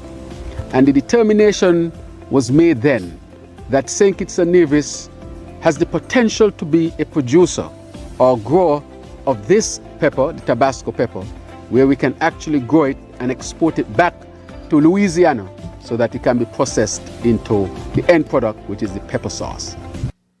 Yes, they stumbled through so many crises, failing to deliver 2,400 houses. I want to take this opportunity to highlight the Minister of Housing, because we made a promise to the people of St. Kitts and Nevis that we will build 2,400 houses. We said to them that the houses will be stronger, that they will be able to withstand Category 5 hurricanes. We said to them that they will come with the opportunity for you to extend. We also say that they will come with basic appliances and cupboards and good tiling and all of the other amenities that would make a home fitting for you, the people of St. Kitts and Nevis. And we were doubted, because if you were not in our position, you would doubt as well. If you were not in the position of East Coast, you would doubt as well. So those of us on the inside, even though the storm was raging on the outside, the storms of doubt and the storm of talking innuendos and the accusations that this is not possible, we did not respond in kind. We said that at the right time, the program and the houses will speak for themselves. Well, the houses have lost their tongues, and the crises continue as they fail to deliver renewable energy as well. My straight out family, the solar farm. It is a good project based on our own studies, calling in the expertise from right in the Caribbean to assess. It's a good project. Mm-hmm. They feel that it was properly assessed, and the costing was within the range of what it would cost anyway to do that. They failed to deliver. But in the meanwhile, what the so-called engineer Congress has done for the past 2 years is to rent generators. Rent generators from Agreco. The government has guaranteed full financial absorption of all costs associated with this 12-month Skelec Agreco 6 megawatt rental agreement to the tune of approximately $10.5 million. But it's now 24 months and counting. So at $10.5 million US per year, that's $21 million and counting. More than $50 million. My Straight Talk family could have paid for the solar farm. My Straight Talk family. Let's go to the lines and thank this caller for holding. Caller, you live. That is a whole petition away what's going on in this country with this under this administration here. As I say again, this administration, they bank up the country. They go in there, go look at themselves. As soon as they go in, they take a raise and take money out the poor people, man. Soon as they go in, they take a raise and take money out the poor people, man. So tell me what a Labour administration got used for the people of this country. They have no use for nobody in this country, patches.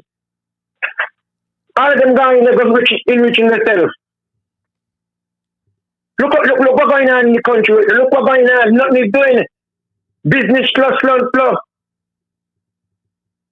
Only certain people going around and getting things done because of what position they're into or what they could get from whatever.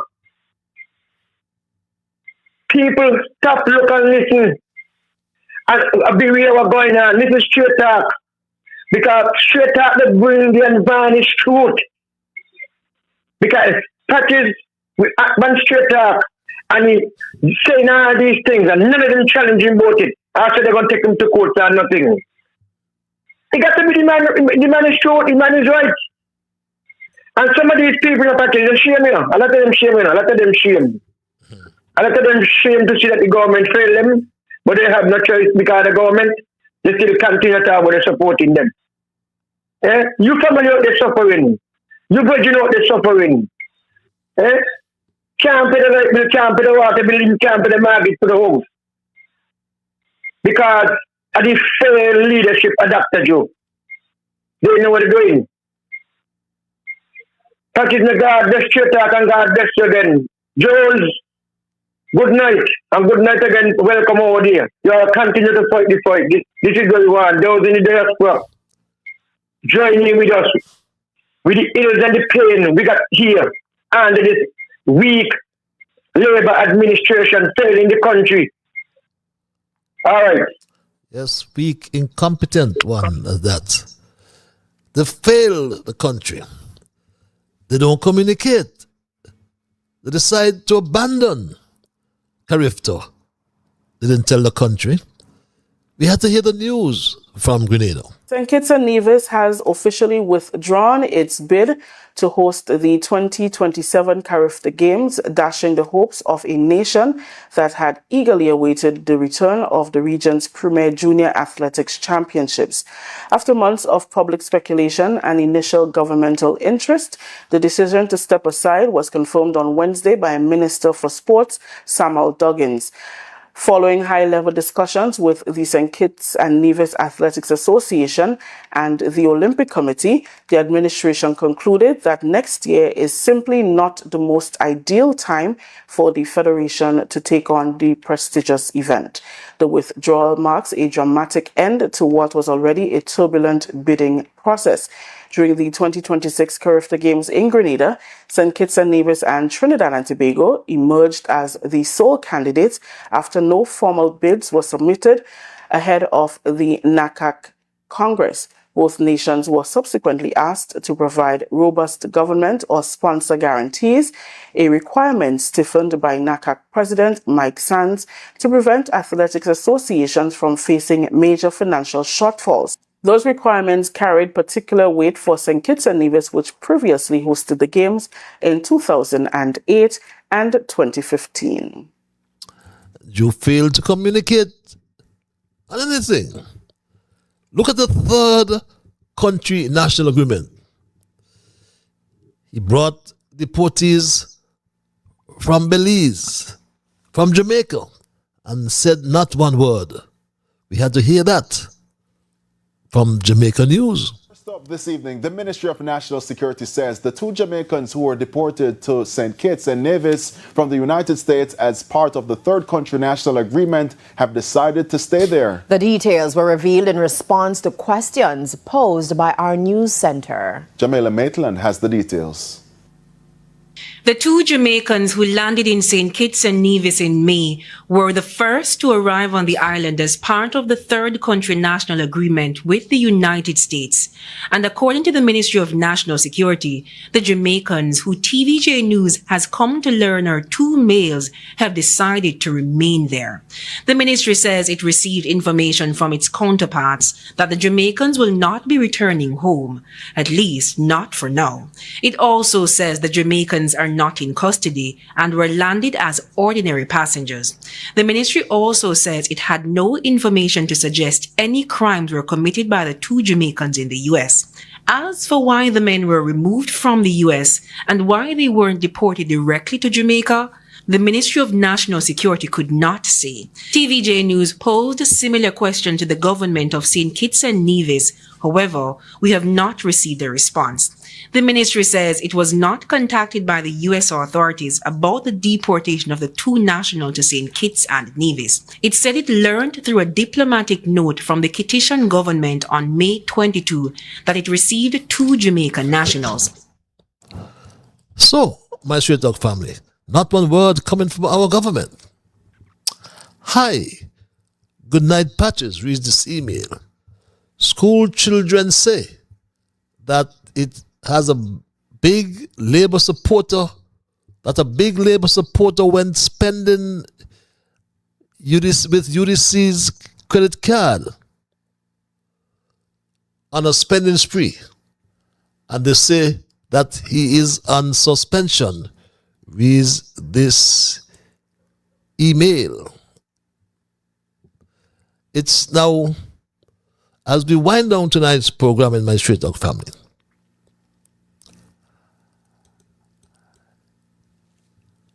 we can conclude that Terence Michael Drew, over the last 4 years,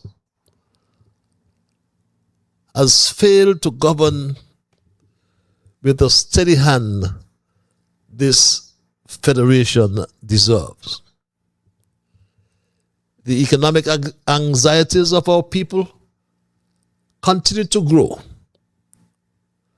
The stability of our institutions is wavering. And the current leader wants to answer for his incompetence by now invading constituency number 6, we are told, trying to push out an alien statesman from the political home he has defended for the last 37 years. And we must call it what it is, my Straight Talk family. It is an overreach born of insecurity. As Drew said, he will not walk in Douglas's shadow. Caller, you're live. Yeah, Patches, man. I just want the people to know we don't have kings in America, and we certainly don't have kings in St. Kitts Nevis. We've seen all of the No Kings rally in the United States since Donald Trump has taken office. Whoever you're referring to a king, he ought to know that. Patches, real quickly, man, because I know you're running out of time. I don't know if there's an invasion going on in that District 6, but we also got to keep an eye on the Prime Minister, you know, his ideologies. And I know for a fact America has its eyes on St. Kitts and Nevis. We need not stay there and let these politicians take us down the wrong path. And that person you might be referring to as a king, I think he should consider bowing out at this time while he's ahead of the game. Leave all this stuff alone to the young people. But nurses help. Patches, man, the place is in a mess.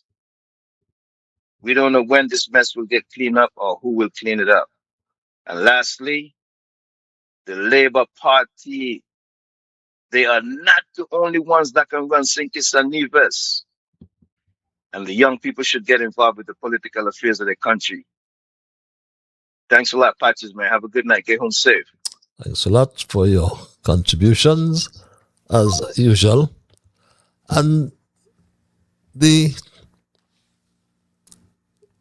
king is dead. Long live the king is a phrase that originated way back in 1422 upon the death of King Charles VI of France. His son Charles VII automatically became the new monarch. It stems from the French legal doctrine of le roi est mort, vive le roi, ensuring the throne must never remain vacant. So it is just a phrase used, really, and not really taken literally. So the king is dead. Long live the king suggests a transfer or the passing of a baton or the torch. But the point was made that Terence Michael Drew saw this as the right to erase one of the very architects of the Labour Party. But as we wind down tonight's programming,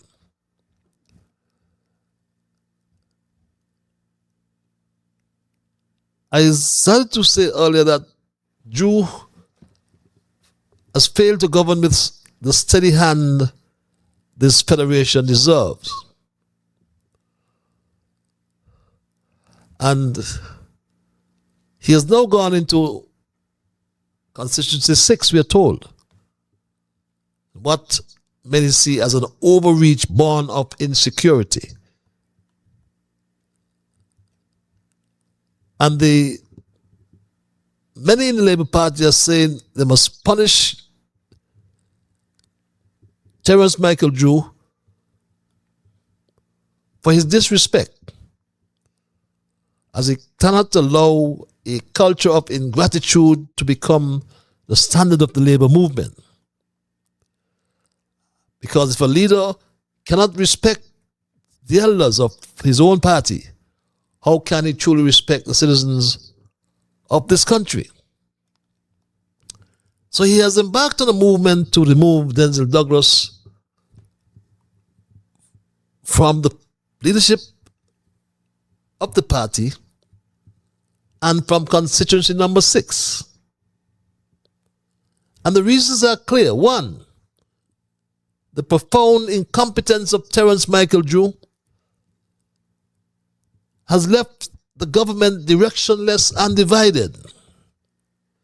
2, his dangerous hubris, his arrogance, his excessive pride has caused him to ignore reality in failing to heed the tested, proven advice of his predecessor. And third, his complete disregard for the unity and worse yet the structural integrity of the Labour movement. And the throne is not a prize to be stolen through spite. It is a heavy burden to be carried with honor. Terence Michael Drew has proven he lacks the shoulders to carry it.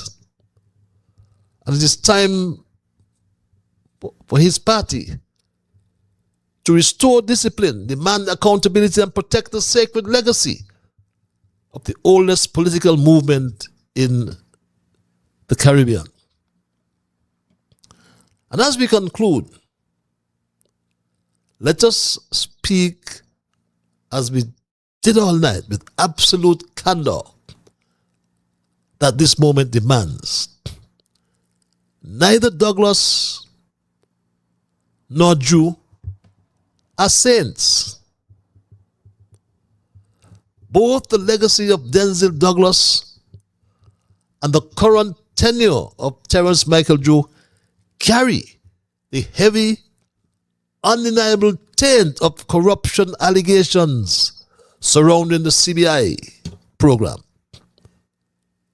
A reality that has long cast a shadow over our political landscape. Terrence Michael Drew has failed to deliver the vital capital projects needed to stimulate our stagnant economy, leaving a trail of broken promises in his wake. He spoke about the projects on the way. So capital project, I will say, let me go through them for you, if you don't mind. Smart homes, on their way. Right? On the way. The hospital, on the way as well. The school, on the way as well. The solar plant or solar farm, on the way as well. There are some others I will mention, not yet, but they are definitely coming on the way. We have about 2 other major investments. One will be an agriculture major investment that will also come. We have an investment for the port, airport, that is advancing significantly as well. I'm saying that when, in the next few months, I'm almost certain that we'll run out of construction workers here. But both, as we wind down tonight, have a legacy tainted. If you look honestly at the foundational pillar of our national revenue, the CBI, neither Douglas or Drew can claim clean hands, as both have allowed this lifeline of our federation to be dragged through the mud of international scrutiny. Under Douglas's 20-year tenure, the CBI faced severe international backlash. We told you about the FinCEN advisory. Under Terrence Michael Drew, my straight dog family, the Federation was rocked with by an explosive MSR media judicial review, the findings of which they buried through a non-disclosure agreement.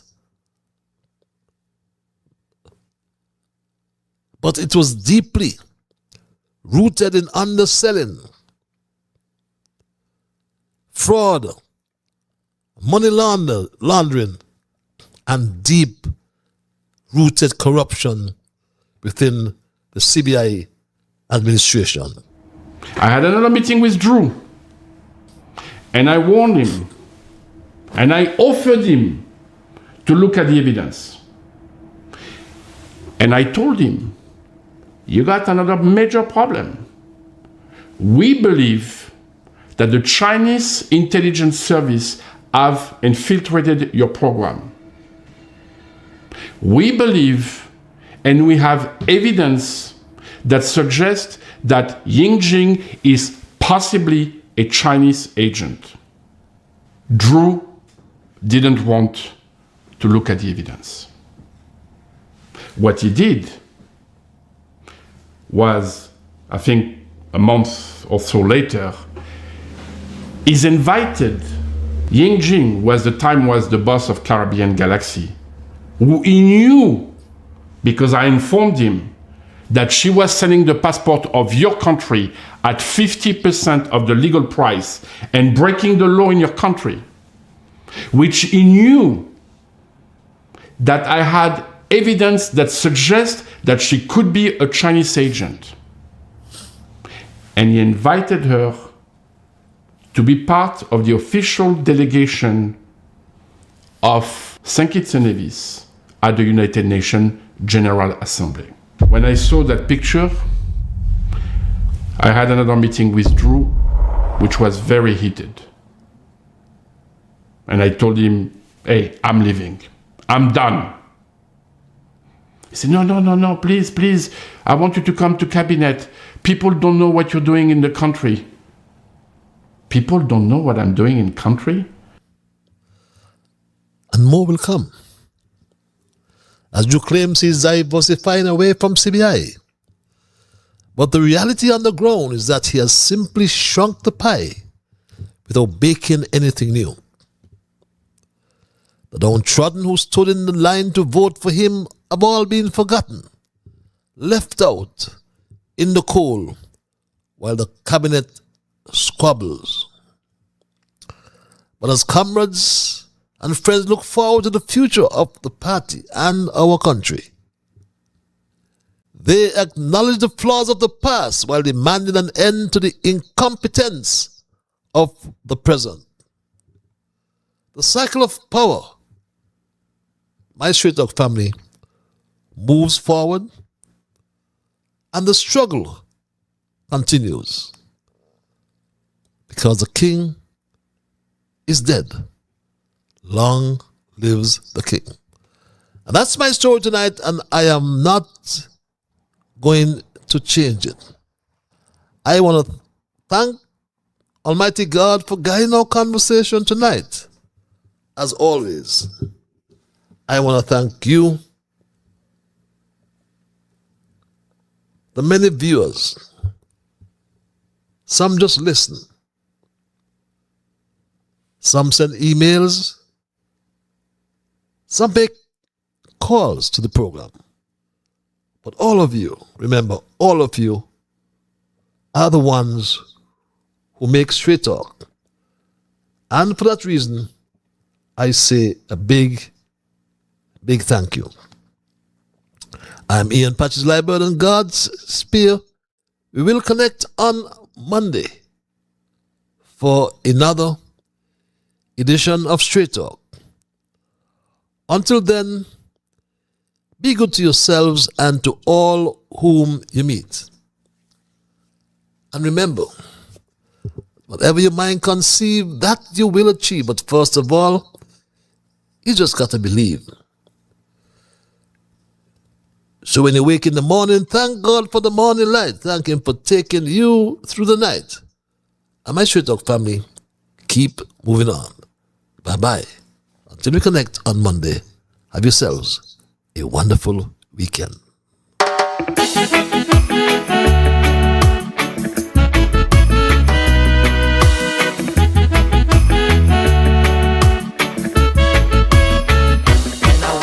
The morning, I thank God for the morning light. Give Him thanks and praises for taking me safely through the night. For the rest of food and loving care, and for my mother's breath of life that's got me here. So whatever my mind conceives that I will achieve, you better believe, because I do the things I should, be to my brethren kind and good, the best I could. So I'll keep moving on, I won't stop now. I'll keep moving on till I reach the top somehow. Down on my knees to the Lord I kneel and pray, with my heart and soul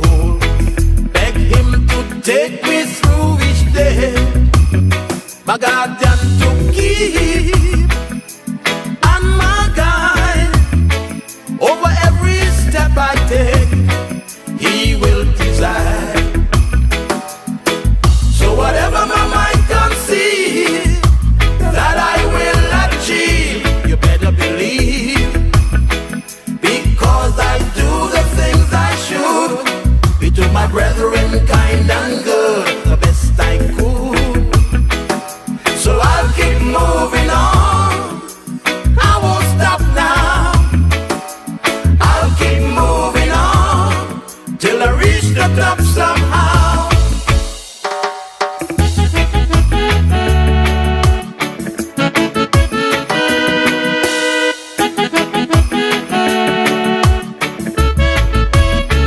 Now I'm on my way with strength and courage from above. No man I'll fear, since God protects me with his love. Strong, pure, and